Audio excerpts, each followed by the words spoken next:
Since most persons already have email, let us get to the heart of the matter. First, we must go to the Turnitin webpage, turnitin.com. Towards the center, at the top of the screen, is a little box that says Create Account. You should click on Create Account, as you must register with Turnitin in order to utilize the software. Let's click Create Account. This will take you to a page that allows you to create your user profile. At the top of the screen, there are two boxes relating to email address and password. You should ignore this if you are a first-time user. If you already have registered with Turnitin, then you can fill in those details. Towards the bottom of the screen, there are some options available, including student and instructor. Most persons will utilize the student option. The term instructor is largely reserved for the person who has rights at UWI to the Turnitin software. For lecturers who wish to run and test submitted work, they should also register for ease as a student. So let's click on the student option. We now click. This takes you to a page that allows you to create your student account. This page is vital if you are to use Turnitin. The first two fields, class ID and class enrollment password, must be filled in and is institution specific. You must obtain these, the class ID and the password, from the Office of Graduate Studies.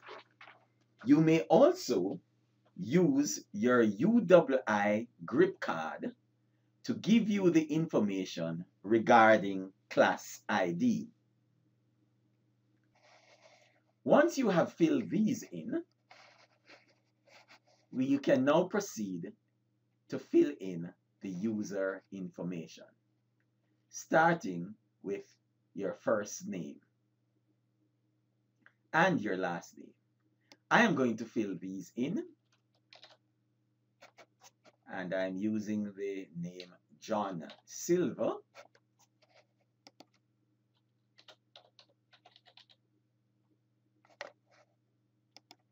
And my email address.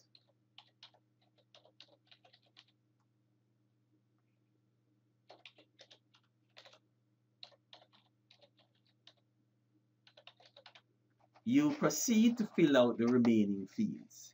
You will need to enter a secret password known only to you that you can use when you're entering the Turnitin website. You confirm your password, and then you'll be asked to select a secret question in case you forget your password, etc. That question might allow you to obtain the information in your email as to how to proceed and a reminder of your password. So I'm going to select a question. I'm just arbitrarily going to choose what is my favorite TV show. And I'm going to just write Merry Melodies.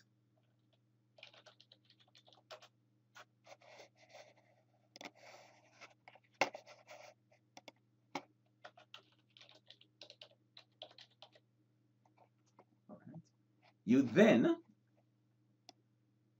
see an agreement, a service agreement. You can read through if you wish, but in any case, unless you accept, you won't be allowed to use Turnitin. Before I press agree, I will tell you that off screen, I filled in the class ID number and also the class enrollment password above. For security reasons, I cannot have these displayed in the video. These must be obtained from the Office of Graduate Studies and Research. So having done that, I can now click I agree. This will take us to the next page, which looks like this. A couple of things to point out on this page. The first is that instructor has a name below it. That is the person at UWI who has the rights, and you don't pay too much attention to that. That is beyond you. The second is to that phrase, postgraduate student check. This is where you will click in order to proceed and run Turnitin. So let's click postgraduate student check. This will take you to another field and a screen that looks like this. Two options are available here. In the first and the upper rectangle, it reads postgraduate paper check and then some others. And in the second, postgraduate paper check, but there's an additional caveat, doesn't check against previously uploaded papers. We will tend to use this option because it allows you to upload different versions of the same paper for checking without thinking that this is a copy of an additional paper, of an original version of the paper, which then it will recognize as plagiarized. So we often use the second option. There are two blue buttons across which allow you to submit papers, and we shall use the bottom one here to submit our paper. So we click on submit. This takes you to the page which begins the uploading process of your paper. There are two options in the first dialog box: single file upload or cut and paste upload. Cut and paste is set as default, but it is the longer and more tedious of the options. It will require to go to the original paper and cut bit by bit and paste and upload. Rather, we'll use the single file upload, which allows you to upload, say, your Word document. So we'll click on single file upload. Then we will put in the names. So here I've typed in the first name, John, the second name, Silver, and the third one, a submission title. And this will be something that I give.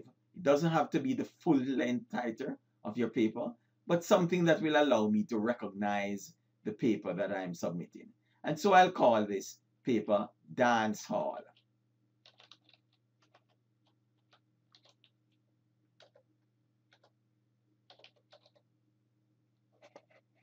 So we have named our paper Dance Hall. You would have put in the appropriate name. There are some caveats and some warnings that you should pay a little attention to. These are enclosed in the yellow background, yellow boxes, or the boxes with the yellow background rather.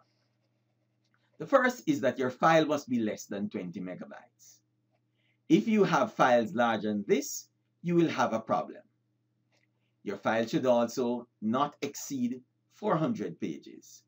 Should you submit a file containing more than 400 pages, you will have a problem. If your file is large, there are some things excessively large. There are some things that you can do.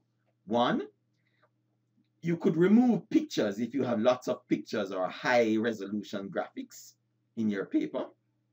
This tends to substantially reduce its size. Or you may have to submit your paper in 2/2 or in 3/3. Note also that only certain file types are allowed, such as Word, WordPerfect, PDF, etc. I recommend that you submit your file as a Word file. There have been occasions where sometimes a PDF file may give some difficulty. So my best bet is to submit as a Word document. Having checked that none of these conditions are violated, we then will choose the file that we wish to upload. We go My file is located on my desktop. So I'm going to go and choose the file. That file is called Dancehall Turnitin, which is the paper that I am submitting. You locate it and then you click on open and it will be uploaded partially to the system.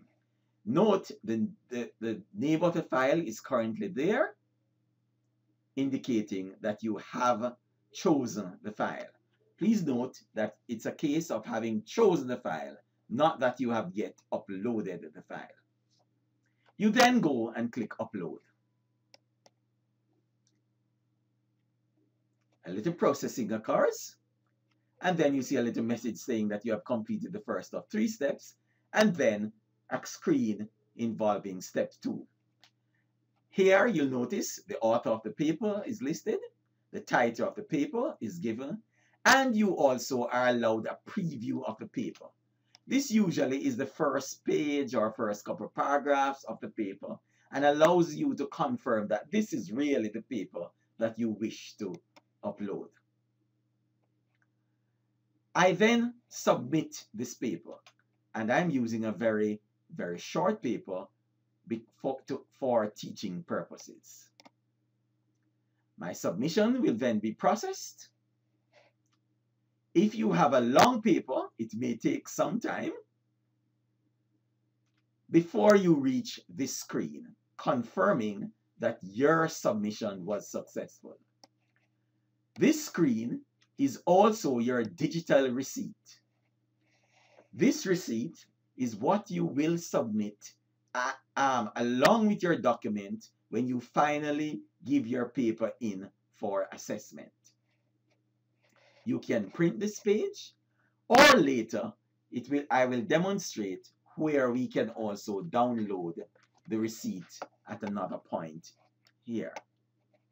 So the paper has been submitted, it has some processing has occurred, and we want to now check on the results. We can do this by going to our portfolio or by clicking on Postgraduate Student Check. Either one will take you to the screen that emerges next.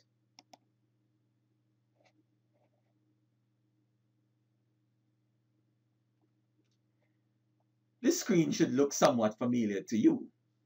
The difference now is that we have some results illustrated. Notice in the lower rectangle there are two additional things now. First, there is a percentage listed, 47% in this case, and second, a yellow square. The first, or so-called percentage, is the similarity index.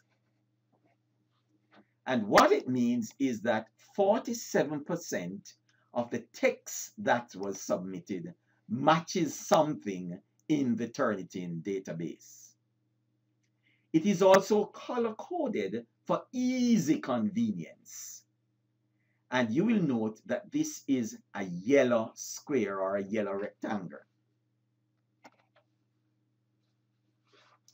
Now, this does not mean that this similarity index does not confirm or negate the presence of any plagiaristic passages.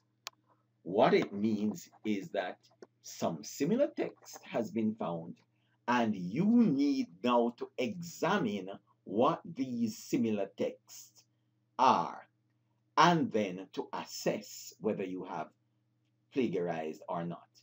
Many people make the mistake of trying to interpret this number as good or bad. Of course, 47% may raise some alarm, but it doesn't confirm or refute. You must look further within the document. And the way that you're going to look at this is to examine it under View. View allows us to look at the details where similar text was found to what was submitted. With regards to the interpretation of the percentages and the square, Turnitin uses a color code to assist with easy interpretation. If the square or the rectangle is colored red, it means that 75% of your text is similar to something in the Turnitin database. An orange colored square indicates that 50 to 74% of your text is similar to something in the Turnitin database. Yellow colored square indicates somewhere between 25 and 49% of text is similar to something in the Turnitin database. You will recall that our database, 47% similarity was found, hence the yellow color. Green indicates 0 to 24%, and the blue colored square indicates that less than 20 matching words have been found in the Turnitin database.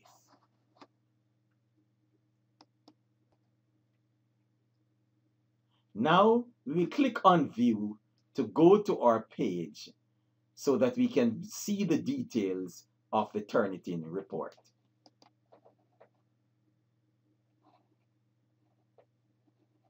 Having clicked View, we will be taken to this page. A page that allows us to see the paper and on the right, and to look at originality. That is to make comparisons. You'll notice at the top of the page, the top right, is the 47%, indicating that 47% of our text was similar to other items found in the Turnitin database. We want to see the details of this. So we click on Originality, which is at the upper left-hand corner.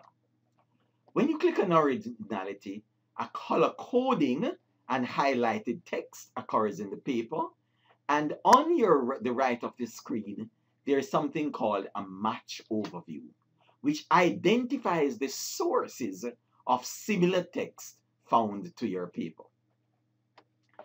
Let's start by, say, examining the first one. Again, the color codings might help you to recognize the degree to which similar text has been found. So let's look at the first text. It's flagged number 1, and it is in red. In many societies, da da da da da da da da da da. This paragraph is very similar to the paper Neighborhood 1 by Holder Nevins et al. To see this original paper, you need to click on the black arrow, and that will bring up the original source so that you can compare. We click. The original source is then brought up.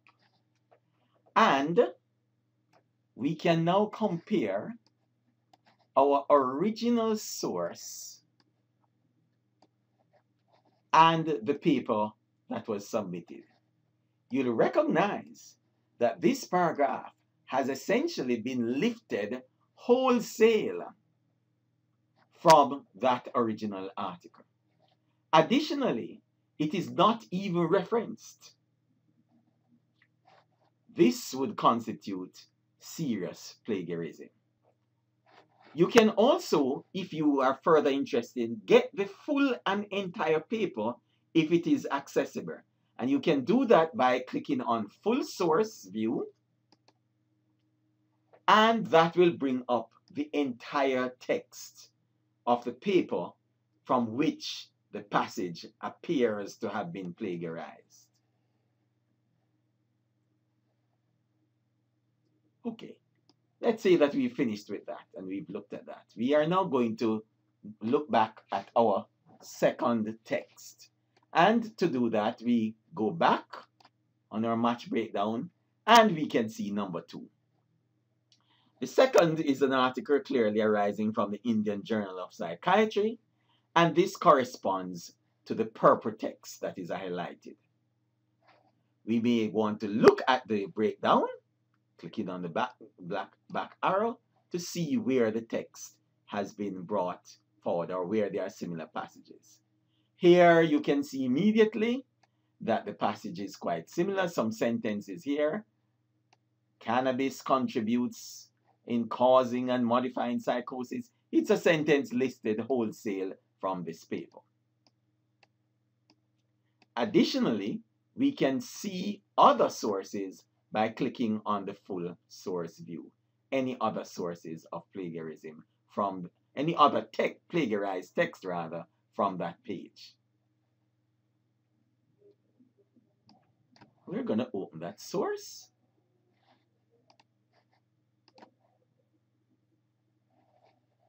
And you can see areas where it matches. And they're all highlighted for all to see. I want to point out something. Let's look at this last sentence that says cannabis was linked to either causing psychosis, magnifying the intensity of psychosis, or to producing certain combinations of symptoms. You'll notice that this author changed essentially one word in the sentence. Magnifying is new, and what the author has done is to replace the word increasing intensity of psychosis to magnifying intensity of psychosis. Merely replacing one word in a sentence does not constitute appropriate paraphrasing. It is indeed still at the level of plagiarizing. You must learn how to paraphrase and to paraphrase well. And if you're unsure about what paraphrasing is, there are lots of sources on the net, and some I will point out to you at the end of the presentation. The fourth paragraph I want to bring your attention to. It is in fact the distillation of what was read and gathered from the article, and this is appropriate paraphrasing.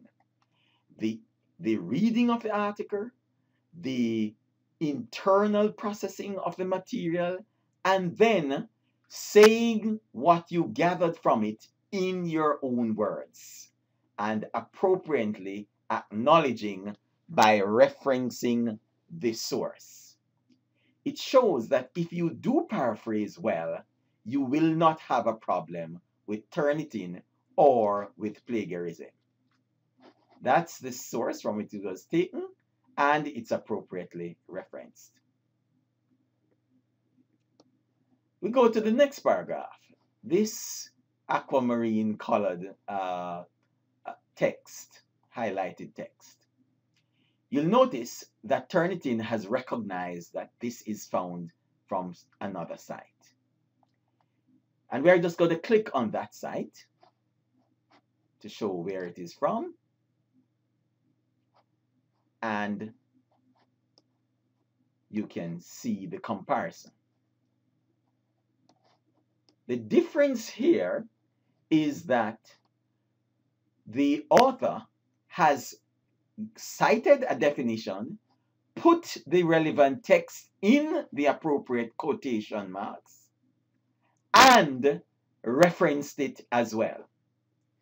Now, here Turnitin will identify that it has found similar text, but it would not be constitute plagiarism as it was placed in quotes and appropriately cited.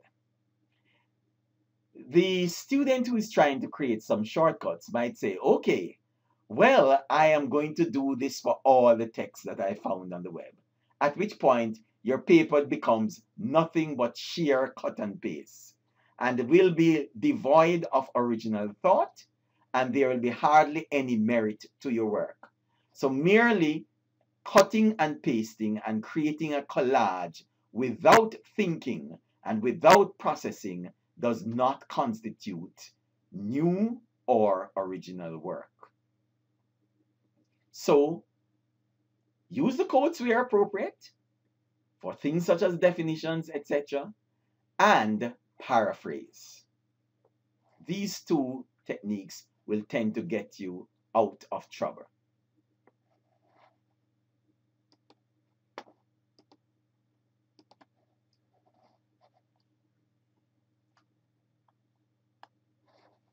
Scrolling down the paper a bit, I'm going to take you to the issue of the references. You'll notice the references are all highlighted as similar to text found elsewhere. And that is not surprising because people use references. They are all of the same format and therefore similar text will be found. To get around this problem, there are at least two approaches. The first is to use the filter function in Turnitin. And this is located at towards the bottom of your screen, right-hand side. When you click on this filter funnel looking symbol, the following screen will appear. And it allows you to tick off what you wish to exclude. So you could exclude the quotes or you could exclude the bibliography. I'm going to click on excluding the bibliography and then apply this change.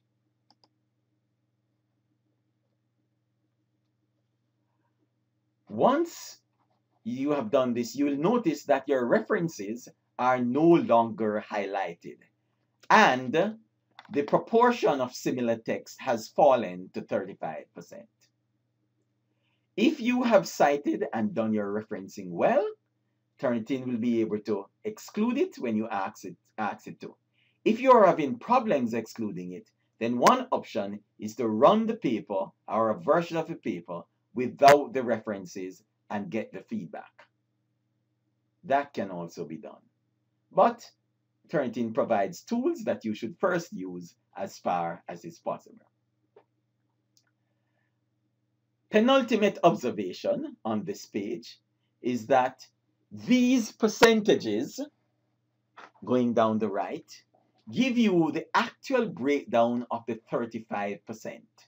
So for example, 13% of your text was found from source 1, 9% from source 2, 7% from source 3, and 6% from source 4. All right? And if you add those figures together, 13 plus 9, 22, plus 7, 29, and 6, 35. And so those figures give you the breakdown. People often ask, what are those figures? You've got the explanation now. Another feature on this page that is useful is located in the lower left-hand side of the page. And this is the print download icon, which allows you one of two things. And we shall click this.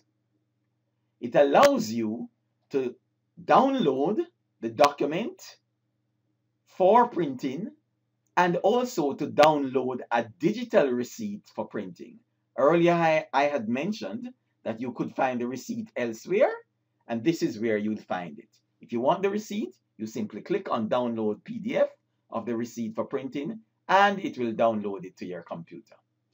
But you might be more interested immediately in downloading this version of the document for printing. So you'll be able to have a version of the document on your desktop and you can print it and go through it painstakingly well so that you institute the necessary corrections and avoid committing an act of plagiarism. So we shall now click on download the document and we'll download it to our computer for the appropriate work to be done.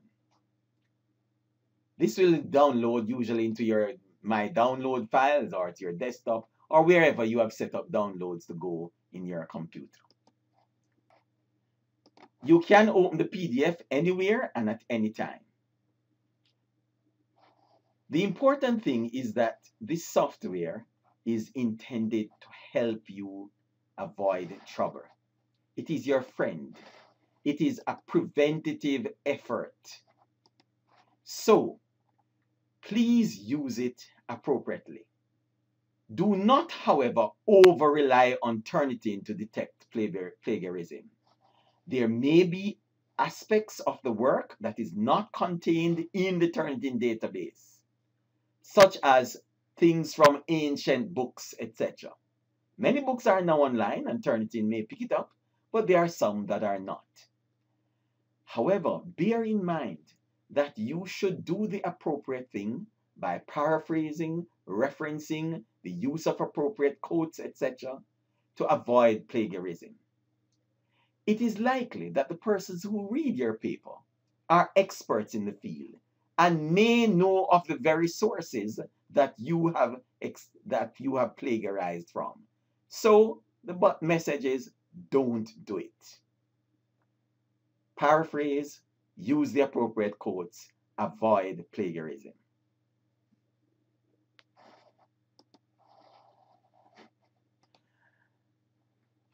As few other observations concerning Turnitin, you will not be able to submit more than one version of your paper within a 24-hour period.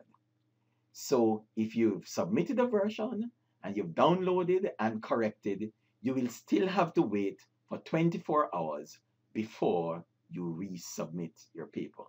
This is actually not bad because it allows you to take the time to work on the corrections.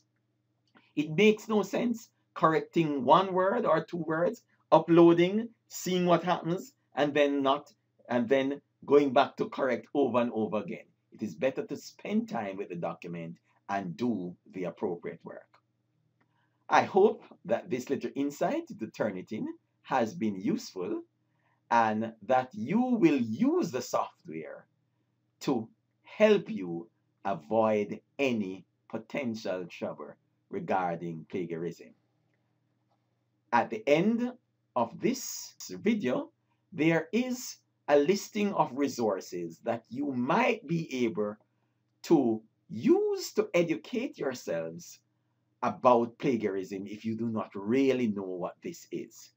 However, please ensure that you read the documents from the Office of Graduate Studies at UWI regarding plagiarism, because their documents constitute the ultimate reference point regarding this issue. The other documents that I mentioned are really helpful for you to understand what it is and how to recognize it. Thanks again, and happy writing of your paper.